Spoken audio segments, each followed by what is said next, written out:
All right, what's up, everyone? We're here live with Nate Geslin, a great friend of mine, a coworker of mine, someone I've gotten to know really well over the last few years, and very excited to have him on the show. A different lens of kind of an always getting better mindset than our typical guests, and so super excited to bring you Nate. What's up, Nate? How are we doing? Welcome to the show. Oh, I'm doing great, JB. Here, we can hype together Here because we we go. both. Heck yeah. Yes. Quick background too before how we have gotten to know each other is I got to know Nate through the awesome company of Parallax, where I'm still working at today. Nate was, yep, love it, always rocking those colors. That's right. Right, Nate was my manager for a while on the front end team, and was able to work with him, mentorship through Nate. Got to learn a lot through your lens, and now don't directly work with you every day, but still a lot of our work overlaps in different ways. And so, what's up, Nate? Welcome to the show. Let everyone know about you. How we doing? We always find excuses to work together as much as we That's can true. because JB, you're a good dude. I love hanging out with JB. You're awesome. So thank you for having me. I'm looking forward to this. Appreciate it. Yes, sir. So, just like kind of your career in engineering, I definitely want to talk about your magic in sprinkling into there, but kind of give us a little overview of Nate and where you're at today, and kind of what you're doing. All right. So my name is Nate. I am the senior UI lead. I think is the current title at Parallax, which basically means I run the front end team. The front end is like the things that make the app work, how you interact with it, what you see, all that kind of stuff. That's me and my team. It's mostly my team. I'm just kind of there. Um, I got into development in, I don't know, kind of a weird way. A lot of front end developers get into development in kind of a weird way. My father brought home the internet to me back in the early 90s, and it was always kind of a thing I poked at. It was always a thing I was always like, oh, that looks like fun, cool, nice. The internet back then was not what it is now.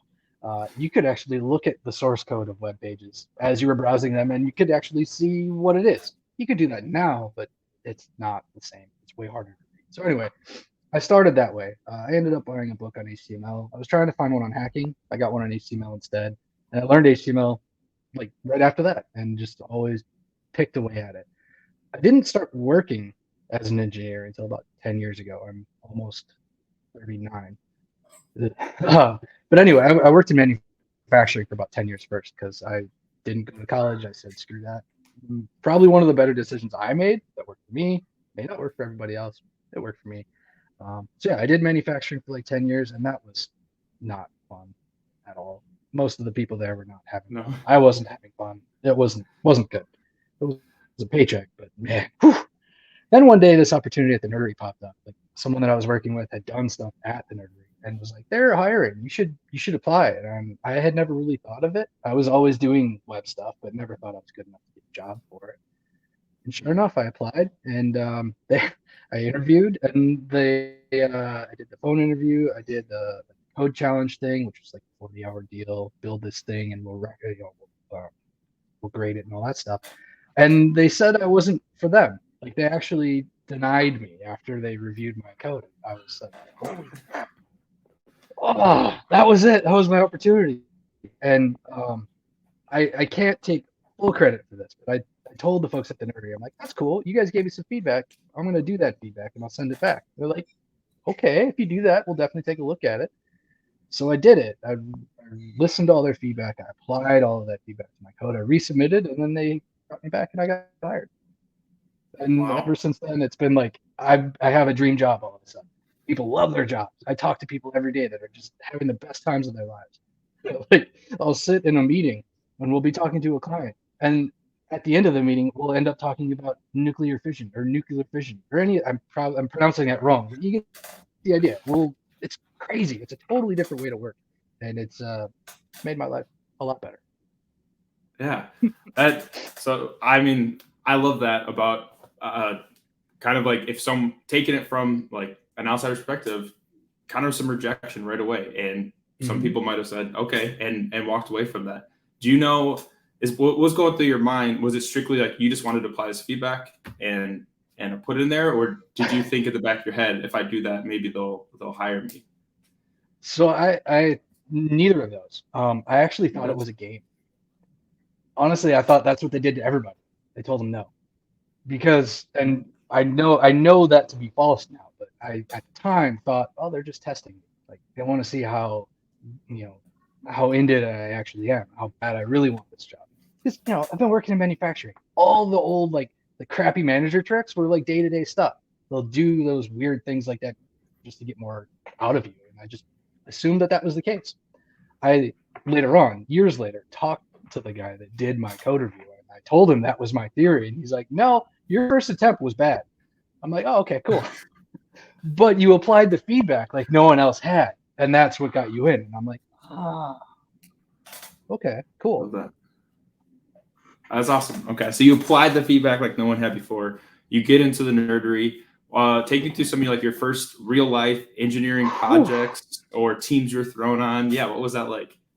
Okay, so the nerdery was and is still a service company. They do projects for other people. And at the time when I was there, we were burning through projects like crazy. We were doing like marketing sites, relatively simple like work, but you do a lot of it and be exposed to a ton of it. My first year at the nerdery, I think I did 30 something different projects. Every one of them with like a different kind of back end, different kind of front end, different sort of team. Some were WordPress, some were Java, some were .NET. I won't get into the specifics, but it was all over the place. And that allowed me to learn a ton really quickly. And like the nerdery was set up in such a way that I had safety nets. Like I was brand new, and I told everyone like I'm new at this. I think I know what I'm doing, but I've never done this before. And I always had safety nets there, so they'd put me on projects that were really kind of scary. I should mention also, I didn't know JavaScript when I started there. I knew enough to do the test that they gave me, but that was about it. And my exposure to JavaScript, which for those that don't know programming, basically runs the front end of the internet. Uh, my exposure to that had been enough to just pass the test. Once I got in, they asked me like, "Do you want to learn more about JavaScript?" And I'm like, "Heck yeah! If you think I could do it, sure. I'm game for anything." And I did, and like, yeah. So I got put on JavaScript projects almost right away, and it was a little bit scary. But through that process, I learned it's not so much about what you know, it's how you learn and what you can figure out. I heard years and years ago there was a show on TV on the Discovery Channel back when the Discovery Channel actually had good programming, and it was I can't remember the name of it, but it had to do with SEAL, like the Navy SEALs and BUDS. It was like BUDS Class 264 or something. There was a name, I can't remember the name, but anyway, part of that says that SEALs are experts at being experts. And I'm like, when I first heard that, I was like, what? What does that even mean? An expert at being an expert? I think what that means is that SEALs in general are really good at learning just enough to do the stuff you need to do. And for me and a lot of developers, that's kind of where we are. Like we've done stuff, we've solved problems, but we haven't solved them all. We haven't built everything.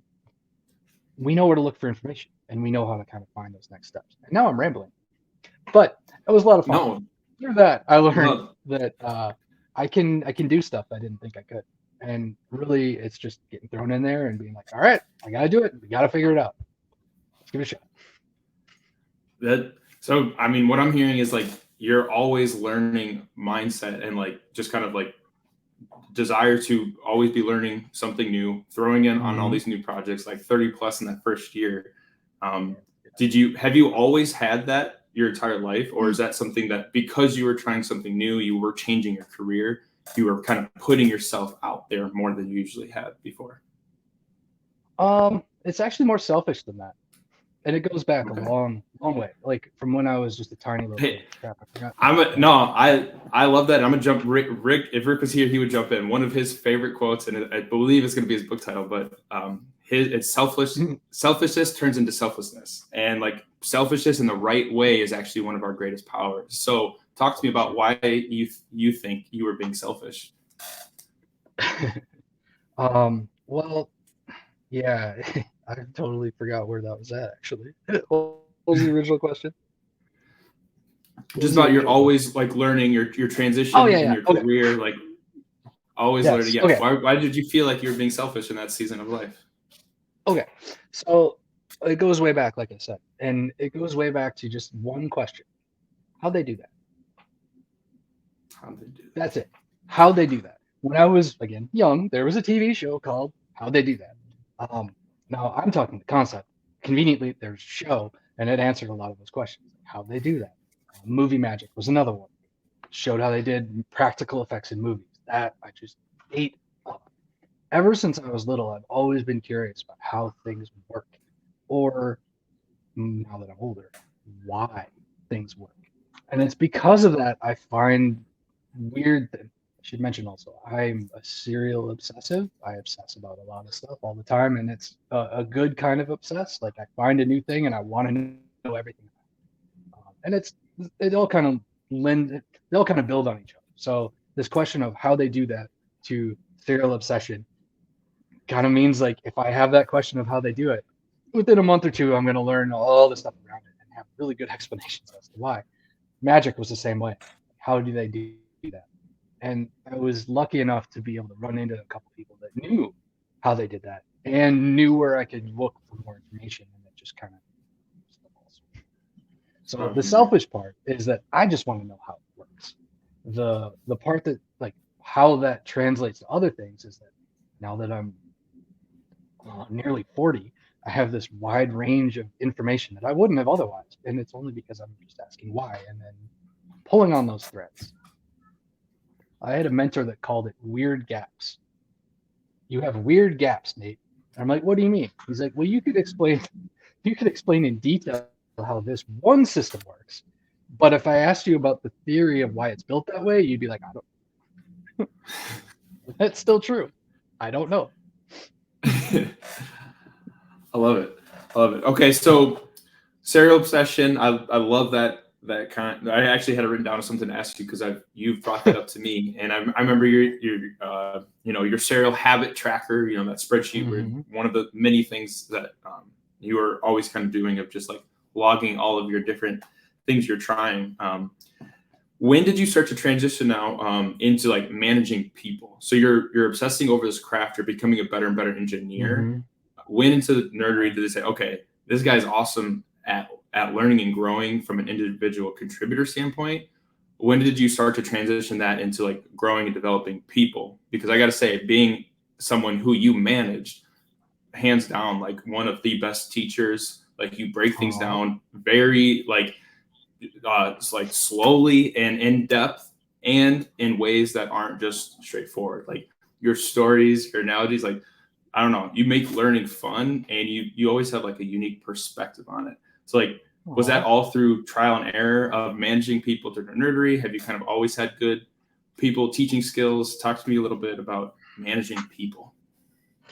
So I'm the oldest of two. I have a younger sister. She is 16 months younger than me. She taught me a lot about people. I was a magician in high school, which I think we'll talk about again later. That taught me a lot about people. And really, in high school, I think I started doing kind of manager stuff. Like I worked at a movie theater, and I was an assistant manager there for a while at like 17, maybe 18. Um, I ended up in kind of manager positions eventually in manufacturing, where I was managing some teams. So I had some experience with it, but never with developers. And I think when it comes to me and managing other developers, the first couple projects I was on, I had ridiculous imposter syndrome because I'd never done it in engineering before. And like the sweet spot for managers in engineering is that you're not typically the smartest one in the room, which totally fine with me. I had an expectation that those managers were the smartest people in Mm. the room. So because I'm not, and I know that I'm not, and I'm usually pretty vocal about knowing that I'm not, that means that I can lean on my team a little bit more than maybe other managers might. Like if you have that manager that's like, I know everything and I am the source of knowledge here, then they're gonna run their team a lot differently than someone who's like, I don't know, let's talk to the guy that knows this thing. Or I don't know, let's talk to the guy that built this feature. I have ideas, I think I know, but let's talk to them and be sure. Or I'll talk, that kind of stuff. Like I try to delegate where I can, because one, it takes things off my plate, and two, it helps the person I'm delegating to do that thing. Maybe that's something that they want to do more. Maybe they want to build charts a lot more than they want to build, tables or whatever. These are front end things. But you get the idea. Like, I don't know. I don't feel like I'm doing anything differently other than I'm not doing the things that I don't like when I've had a manager before. Like, I don't do some of those things. Like pitting employees against each other, or using PTO as a freaking carrot to do work and stuff. It's like some of those manufacturing managers taught me what not to do, and I've taken that to development. But I mean, it took me probably until I got to Parallax to actually really be comfortable as a manager. Before I was just kind of faking it. At least I felt like I was. I was. Others would tell me I was actually fairly successful at it, but I always felt like I'm the worst ever. Well, That's a honestly, to me that's humility, and you're always so humble, and I think that, in my opinion, makes a really great leader and teacher. And a lot of our audience out here, our focus is parents, teachers, or parents, coaches, and athletes. And so, obviously, coaching, in my eyes, is very similar to managing in business. And so,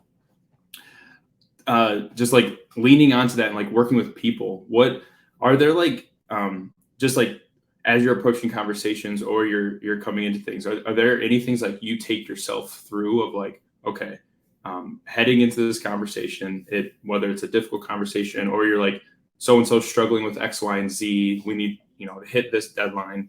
Are there things that you try to do, and break things down in a certain way? Or is it that's just kind of who you are and how you teach people? Yes. It changes every time, but every one of those things that you just mentioned is a tool. And there are others too. One of the things that I always really try to concentrate on as a manager is to make sure that my team has everything that they need to succeed. There isn't anything in their way, blockers, like as we would call. There's nothing in their way to do the things that they need to do. And I try to make sure that they're doing things that they enjoy. It doesn't always work, but that's what I aim for. It's what I'm shooting for most of the time. And I've found that if people have everything they need, there isn't anything in their way, and they're doing something that they enjoy, they're going to be much more effective just naturally than someone who has a ton of things in their way, doesn't have everything that they need, and is doing something that they hate. I mean, those are going to be night and day things. It doesn't always work that way, but that's one of the ways I always try to approach it. Another, and it goes back to the blockers thing again. Like as a manager, I really, really try to make sure that my team knows what they're doing and has everything that they need to do. If they don't, if there are things in their way, it's my job to get rid of them, or my job to facilitate moving them, or understand why that thing is in the way, find a path forward or around it. That's where my skills are. And I think a lot of that, it's just people. Like, some people are just naturally good with people. JB, you being one of them. I don't think I'm as good with people as you are. I can maybe be that way if I really, really try and I have a deck of cards in my hands and I've been practicing cards for like a year. I can maybe have that kind of confidence, but I don't normally. And there's a word, confidence. It's the secret to life, is confidence. Not arrogance, confidence. I'm gonna hype that up right now because like our entire thing of AGB is like a funnel to confidence and self-confidence. You just said confidence is the key to life, man. I want to dive into my favorite Nate Geslin story here in a second, but talk to me about confidence is the key to life. Why do you think that? Okay, well, I know that. And I know that because I've done a lot of experimentation and study on that exactly. And I did that via magic. One of the most nerdy things someone can do in high school, but if it's done right, people respond very differently. Now, when you think like magician, you think dude with the top hat, a freaking bunny coming out of the hat. And, woo! No, that's not the kind of magic I did. I did close-up magic with cards and things that are like right there to a group. I would always do them at hockey games and all kinds of stuff. Anyway, in order to do close-up magic, you need to walk up to people, and you need to walk up to people in such a way that is not threatening, fun, and also leading a little bit. There's a hook in there. Like, hi, do you know what these are? Yeah, they're cards. Cool, pick one. And I don't really give them a chance to say I don't like magic. I don't want to see a magician. There is a lot of like tiny nuance in how you do that approach. I don't like talking to people most of the time. I love doing magic. Those two things are at odds. Yeah, they are. And I dated a girl once who called it magic mode because we'd be off on doing our own thing, just us, and then suddenly a group would come up and be like, "Hey, you're the magic dude. Show us a trick." I'm like, "All right, fine, whatever." And then I'd be in like she told me afterwards, like, "You're like a totally different person when you're doing that." And I'm like, "What? No, I'm the same dude." And she's like, "No, it's like you're giving a speech." And I'm like, "Yeah, I guess I kind of am." Because every routine I performed, I knew backwards and forwards. I had hundreds, sometimes thousands of hours of practicing. And with every kind of a routine, there's like the happy path, just like it with engineering. There's the happy path. Mhm. Everything's gone right. Everything's gone well, great. Things don't always go great. Sometimes there are little branches along the way, little spots where things get messed up. And then there are the recoveries of those mess ups. Usually with magic, I would never tell people what I'm doing to start with because that allowed me to make things up if they went wrong. And it would sometimes. And yeah, now I'm rambling again. Confidence, extremely important. I learned that it was important because of magic, because in order to talk to people, I needed to have confidence. When I spoke to people confidently, they responded to me much different than when I talked to them without cards. Mm. Because I wasn't typically a very confident speaker without them. That Okay. was eye opening. So, And yeah. so you noticed the difference in way people would respond to you when you did and didn't have For confidence. sure. And it's that high school thing. Like I'm with cards and I'm doing magic for hot girls. Like, oh yes, this is the best thing ever. I don't have cards. And I asked that same girl I was just doing magic to, like, hey, do you maybe want to go get something to eat sometime? You don't have to if you don't want to. Suddenly not confident and very unsure of myself. And she's like, yeah, here's my number, call me. And never responded. It's like, that's interesting. Very interesting. So good times. I love it. So I mean, we're already talking about magic. We can dive into it and keep going on this. So I remember you telling me, so high school hockey games, pulling up to the student section, doing close up magic. Like, talk to me about how you got into that in high school, and then how you started to get to the confidence to be able to walk up to people and do close up magic. Because I mean, you've done it at Parallax. And you do it on the screen here and there, just because a lot of us are virtual now. But that is, you can't really make mistakes, and you can slide a hand. A lot of things going on. Yeah, talk to me about how you got into magic. So again, it's a selfish thing. There was a kid. So how I got into it. We'll start there because that's easy. There was a kid in my science class. We were doing a thing with cards that had to do with like statistics or something. But one of the kids in my group knew a few little things with magic. So he's like, all right, well, here, let's get that. All right, cool. Here's a card. We just go like that. Like we see magicians do this kind of stuff all the time. And I'm like, what the hell is that? That's so cool.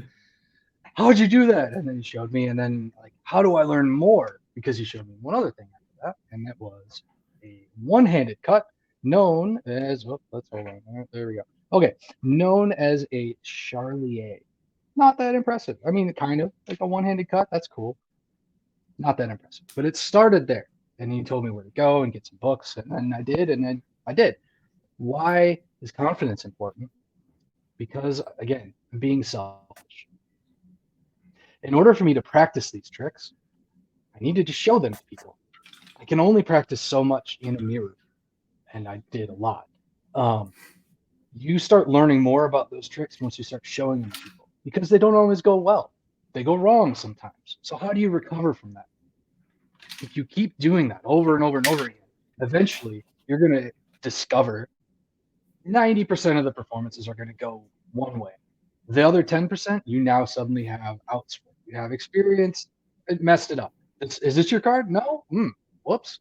How do we get out of that? And over time, you begin to build up this repertoire of oh no moments and oh no solutions.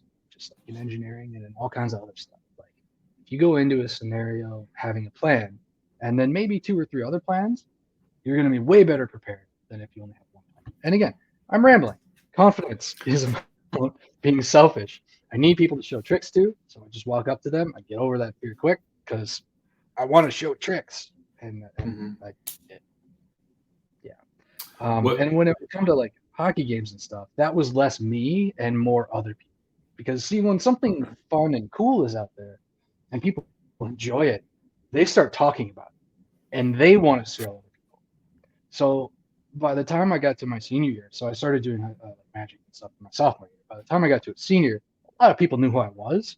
Like they would recognize me and be like, "You're the magic dude. Show us a trick," because I would be around doing it a lot. So by the time I was a senior, most of the people I was showing tricks to were not people I was walking up to. Instead, it was people I was being shown to. Hockey games are no different. I'd be around doing magic because that was a good spot to do it. But in between periods, people would call me up to like the front of a section, and I'd end up doing stuff in the section. So good times. I will say there is no rush other than maybe things that are illegal, like doing magic for people. Performing for people is an amazing rush. Whew! Yeah, jittery just thinking about it. What's been either like the biggest crowd that you've performed in front of, or just like the most adrenaline rushing, trick or moment that you've done live? I went to Elk River High School. And that matters because when I was there, we won the state tournament in hockey. I was doing magic at the time. At the time, I put a card on the ceiling, not the high ceiling, but one of the high ceilings at the State Fair Coliseum. There was a trick I used to do called the ambitious card into card on ceiling. So the gist of that trick is you pick a card, you sign it, it goes into the middle of the deck, and via movements and things and stuff and whatever, it keeps coming back up to the top of the deck. The finale of that trick, if I chose to do it, is again, sign it, goes in the deck, we put a rubber band around it and throw it up. It hits the ceiling and it comes back down. The rubber band's around the entire deck and there's one card stuck on the ceiling. It's yours that you signed. I used to work at a bar, and that was like this trick that everyone did at the bar. There had been 2 magicians prior to me. They both did that trick. I learned it, so I could work there, and that was a trick that was always a good tipper for me. That one was a moneymaker. The biggest crowd, I think, was probably also at a hockey game because that's where I could get good crowds. And it was, probably an entire section at the old Elk River Ice Arena. So it was probably, I don't know, 100 people or so. In Elk River, this is Minnesota as well, too. Yes.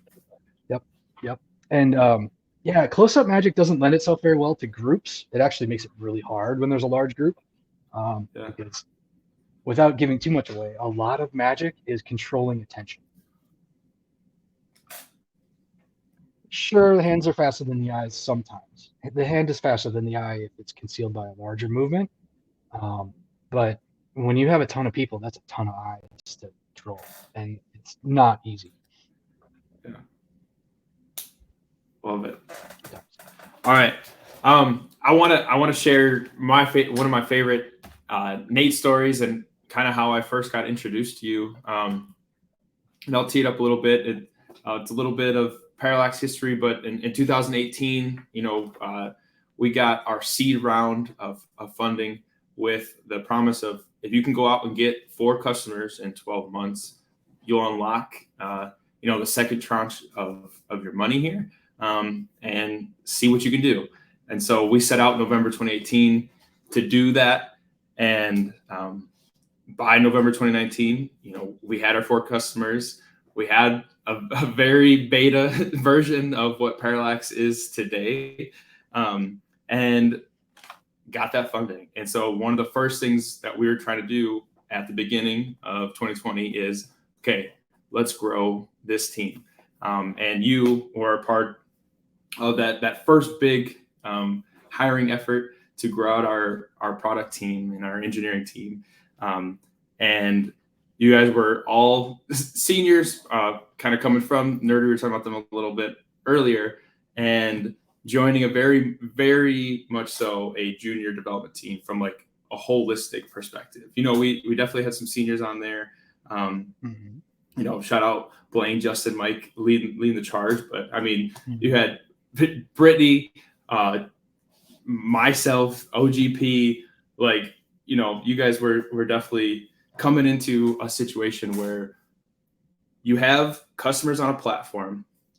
We know it got us here, but it's not going to scale and get us there. So like, what do we Mhm. do?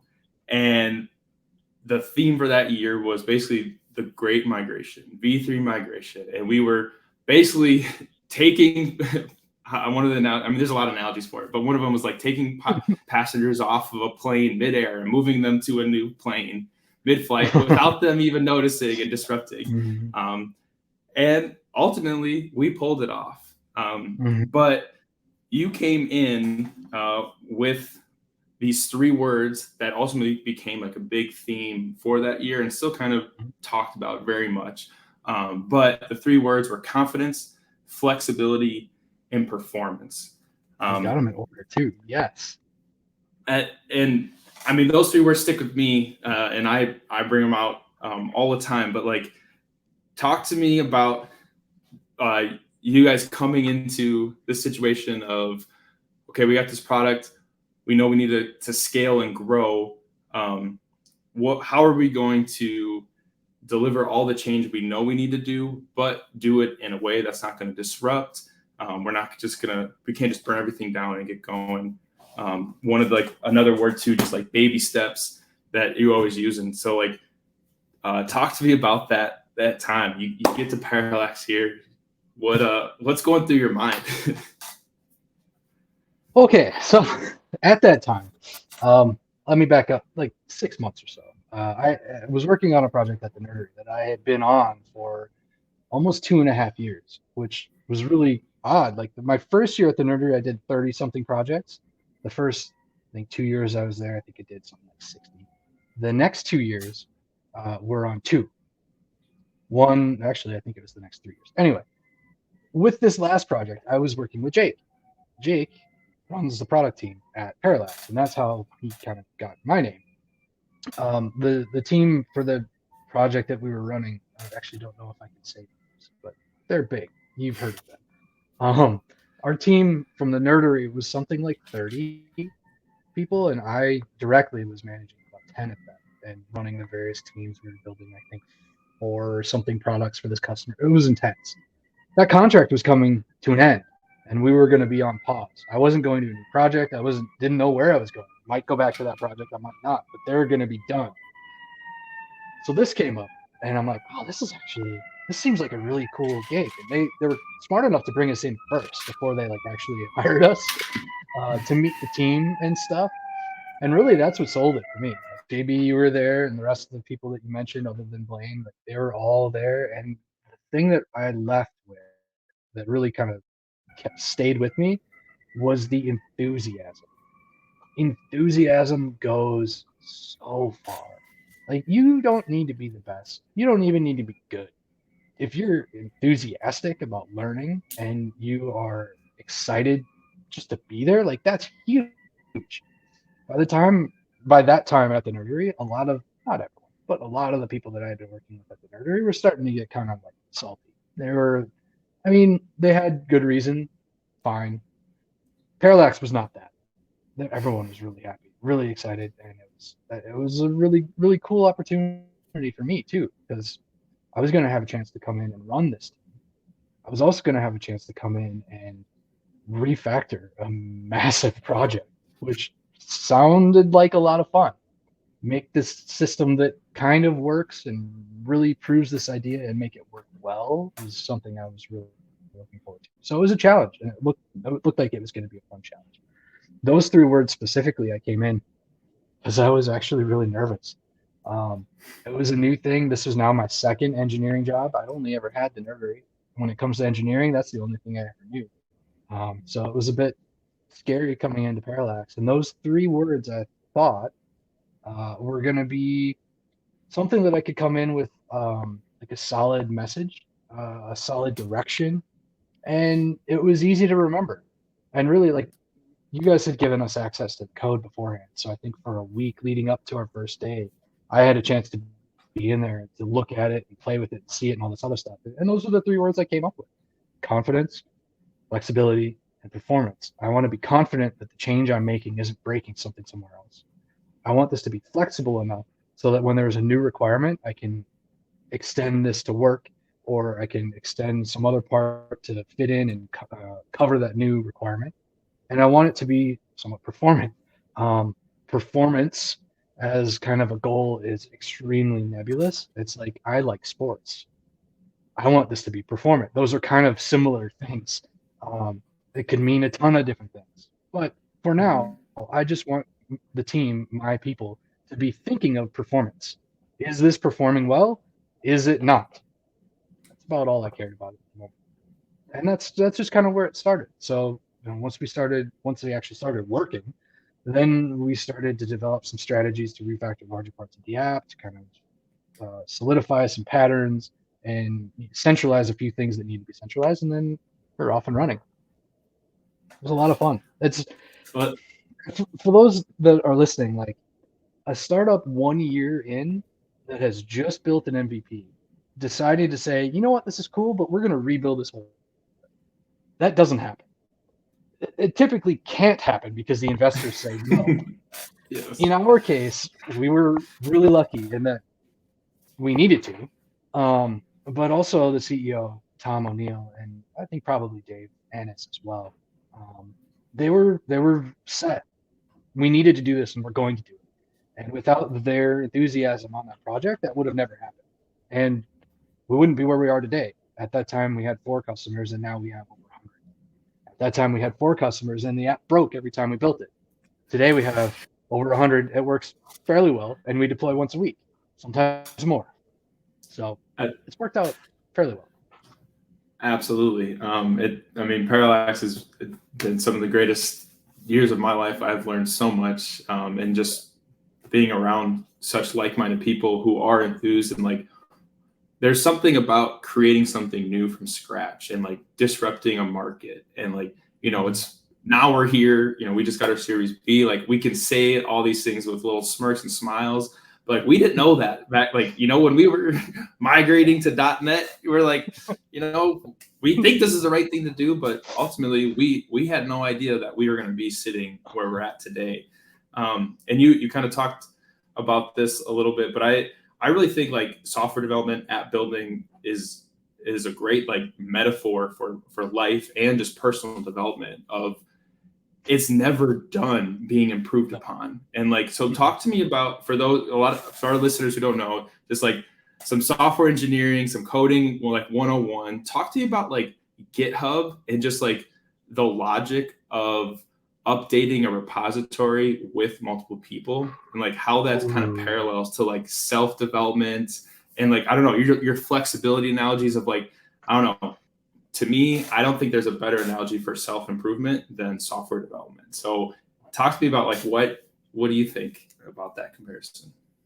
Okay, there's so much to unpack there. I'll hype that up.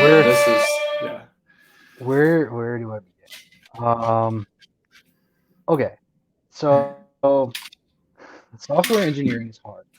It's really hard. It can be easy sometimes, but if you want to build something cool, it's going to be hard. So just get this should be easier thing out of your head. That doesn't happen. So when you're working on an application or program or website or anything that is being run on a computer, the thing that's doing the running is computer code. Some of you probably heard some of it before, like Python, C++, C#, maybe some old ones like Perl or COBOL. And then there are other ones like HTML, CSS, JavaScript, Ruby. There's a ton. There are all kinds of programming languages. If you're thinking about AIs, large language models, you're probably working with Python. If you're looking at like front end of a website, it's probably JavaScript. Now I lost your question. What was your question again? No, the parallels of like software development and personal development, and like a GitHub repository making changes. Mm-hmm. Okay, so source code needs to be stored somewhere, because usually there's more than one person working on that. For us, there are 3-ish sometimes in the front end part of Parallax. Now we keep that code in a central place. It's called GitHub. GitHub is just a website. They're actually owned by Microsoft. It used to be built on Ruby on Rails, and it's kind of like I don't want to say it's like a social media site because it's not, but it kind of is in that you have your own profile, you have your own space, and you put stuff there. Um, it's better to think about it kind of more as like a public Dropbox almost. Um, but it is set up in such a way that anyone that has access to your repo, your project, those are kind of the same thing. Anyone that has access to it can make changes to those code to that code. They can push changes, meaning I've made a change to say a certain file, and I now want to push it to GitHub. That means that anyone that has access to the repository can now pull down those changes and see the latest and greatest. Um, and it does this using computer code in such a way that if JB made a change and I made that same change slightly differently in the same spot, Git, which is where GitHub comes from, GIT, Git, will tell me that there's a conflict and that I need to resolve it because JB made this change here too. And now I don't know which one is the right one. Git keeps track of every change that's happened over time. If you're familiar with blockchains, it's a similar process with Git. Um, I'll leave it just at that because if you want to know, look it up because that's a deep, dark rabbit hole you can fall down really easily. So yeah, personal development and code, kind of similar. If you look at the individual commits, a commit is like hitting save on a document or a set of changes, actually, more specifically. If you look at any commit in the history, they're all hopefully relatively small, not huge, a couple files here, a couple files there. For context, the UI repository, just the UI part of Parallax, not the back end, not the database, not the thing that does a lot of the work, just the front end, the part that's sitting there looking pretty, is about 100,000 lines of code. And that doesn't include our dependencies. There's a lot of stuff there. And it's there to do the things we need to do. But we have to change a lot of that a lot of the time. And Git allows us to do that. And it's usually in small chunks. We're all aiming towards an eventual goal. And with tiny changes along the way, we get there. You didn't ask this, but I'm going to talk about it. I personally, for whatever reason, am attracted to things that are never done. Magic, development, flying, diving, art. I may have said that already. A lot of those things. There's always something that could be better. There's always something that could change. It's never, almost never perfect. Actually, JB, you might not know that. I was a letter winner 3 years in a row in diving. Let's go. That's big time. That's big time. Which I mean is fairly unique in high school sports in that it requires immense flexibility and strength, but also fear. Because I can tell you from experience, there is nothing like competing in a meet an hour or two after you've hit the board on one of the hardest dives you have in your list. Doing it again in competition is a little bit scary. Yeah. Okay. I mean, talk to me about that and like the high platform. What talk to me about getting up there? Like, no, I've never done that. Stuff. The high. Okay. Well, I've never dived at the U of M, and to the best of my knowledge, the U of M is, I think, the only one in Minnesota that has any of those high platforms. So diving in high school is the 1 meter springboard. If you go to any pool that has like a diving board, like a real one, it's probably a 1 meter. Repeat. The Olympics, they do 3 meter, and that's typically like the high dive you see at pools. And they also in the Olympics do 10 meter. 10 meter is a platform. There's no board on it. It's just a concrete platform, and it's 10 meters up. Those are the two that they do in the Olympics. High school is 1 meter. I did 1 meter, and I was still really scared because it is really scary. It's a lot of fun, but it's also really scary. Absolutely. So, and that's another one. Like, you're never perfect, and I was never even close to perfect. But you're always aiming for that ideal. Every time you go up, all right, this adjustment and this adjustment, ready, go. Did that work? kind of, I could be better. Let's try it again. And just continue. And Magic is the same way. Did I flash there? Can you see that? Oh, I don't know. That wasn't quite that clean. Can you do that again? Oh, I heard that. They're going to hear that too. And it's just always improving. Always improving. Baby steps. There it is.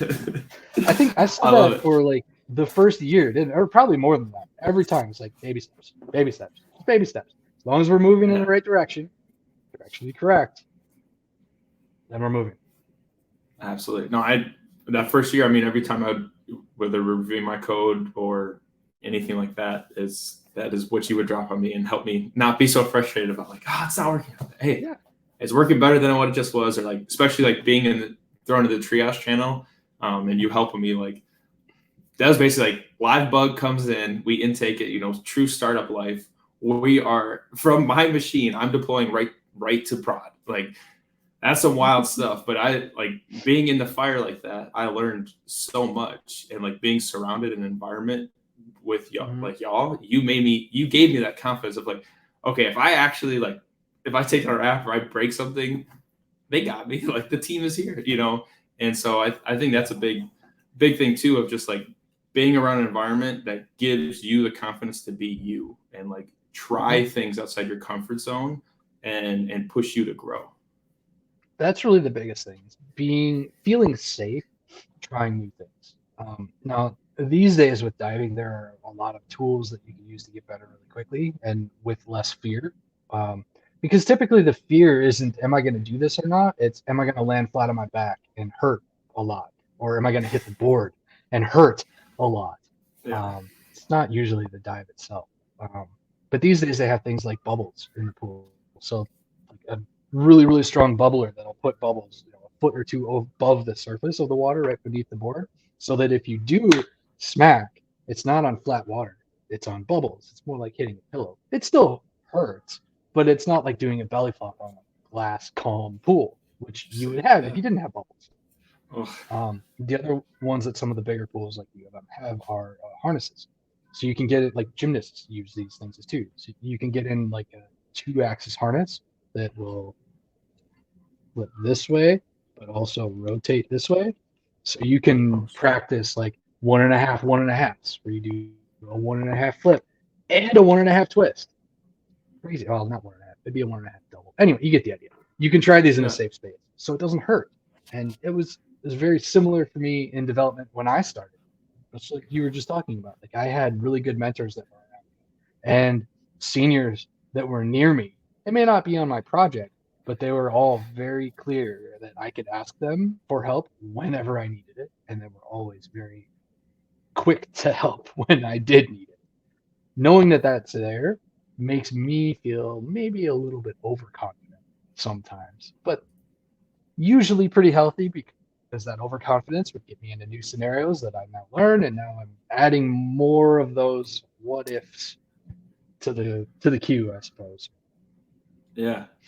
I absolutely love that. And so one of our missions here at AGB is to normalize insecurity, because we all have them, no matter where you're at in your career, your job. Like, you experience insecurity every day, and I think the more that we kind of openly talk about that and are okay with that, it definitely helps that next generation be okay with those insecurities. And so, just kind of taking notes throughout our conversation today, there's a lot of moments, whether it's first jumping in, at first project the nerdery, trying magic in front of people, joining Parallax and being expected to lead this team to this new crazy, funding round. Like, talk to me about how you have battled your insecurities over and over again and continue to like, yes, I'm feeling this, but Nate, the way you've been describing it is you still move forward and put yourself in those situations.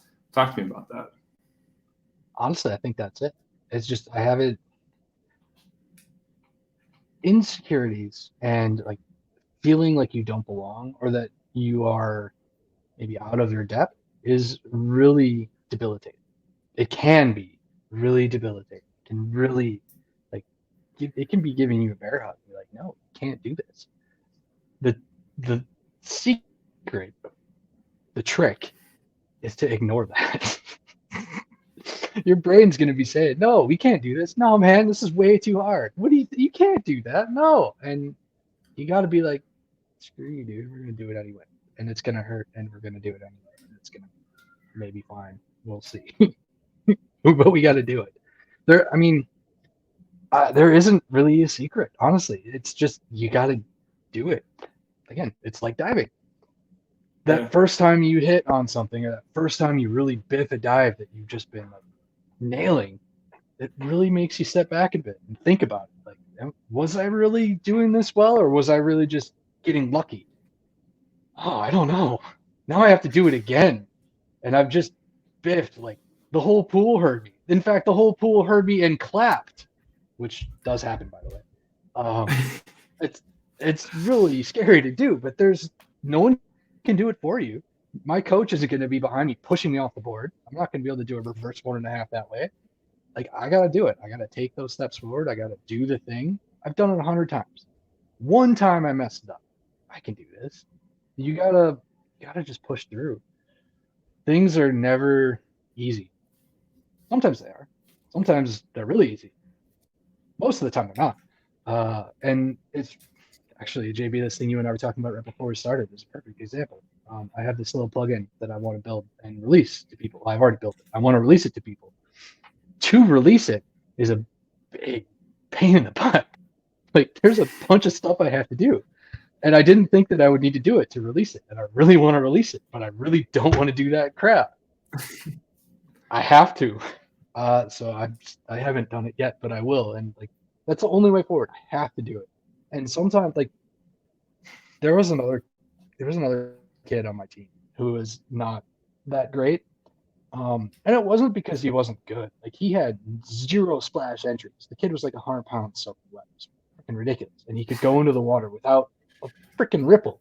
But he couldn't do the dives. He had like the basic list, and he would still score really well.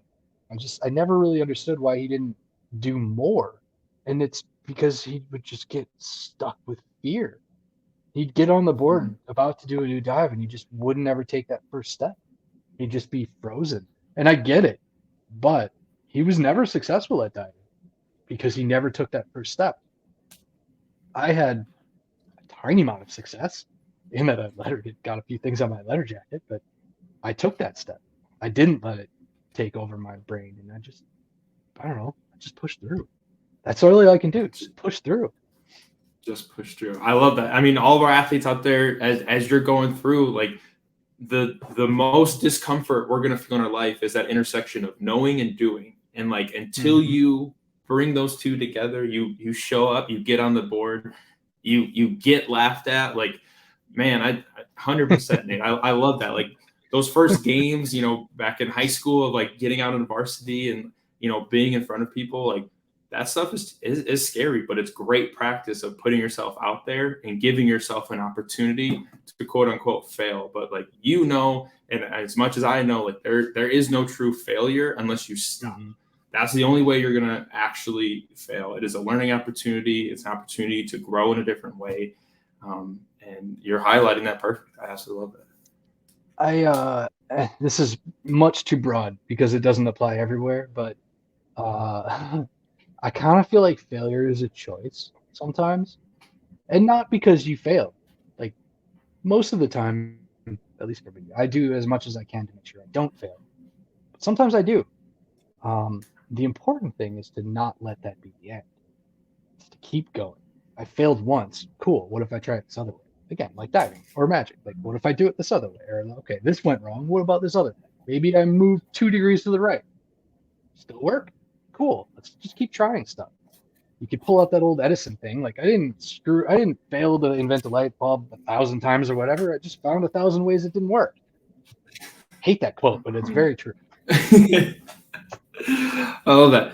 Don't let that be the end. All of our listeners out there, parents, coaches, athletes, like, no matter what you're doing, it does not matter. Like this, Nate, thank you so much for like joining and bringing this on, because our typical guests, sports stories, this and that, you highlighted in my opinion, that this mindset is all about a mentality that truly does transcend sports. The sports mentality that we all learn and grow, it equips us for the game of life outside of it. So Nate, thank you so much for coming on. We'll get everything linked out. Is there anyone who's interested in the Chat GPT Titan product out there coming? Like what could we be doing? Where can we find that? What links could I'll make sure I'll throw that in the description. But any last shout outs or things for that? Well, I'm always working on stuff. I'll actually drop 3 and Okay. maybe 4. Oh, we'll do 4.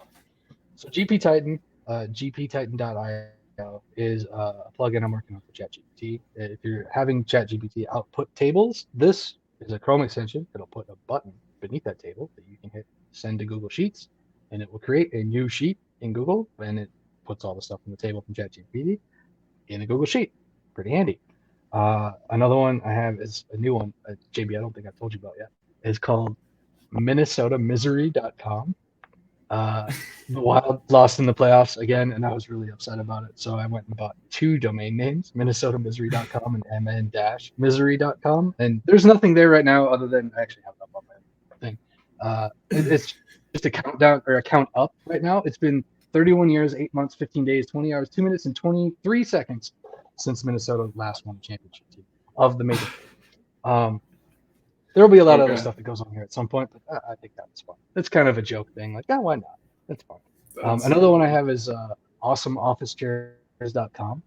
That's just an affiliate website, but if you're looking for office chairs, check it out. I got some articles. I got some things. It's a good time. And then the other one is one that's been running for a long time. Probably not useful for most people here, but we'll tell it about it anyway. It's openscope.co. That one is an air traffic control simulator that's all done in the browser. Now, for those of you that are tech, there are no frameworks and nothing like library-wise. It's just straight up JavaScript, HTML, and CSS. It's a lot of fun. And it's an air traffic control simulator. It's not even an app. Like, you go to it in the browser and you can pretend to be an air traffic controller at a bunch of different places. It's really cool. A lot of fun. Yes. I could shout that one too. Nate has showed me it, and I've played around with it. Very cool. Awesome. Yeah, we'll make sure we get all 4 of those linked out in the description. Thank you very much, Nate. Appreciate your time, and we'll have to get you back on here at some point. Thank you very much, JB. Appreciate it, Nate.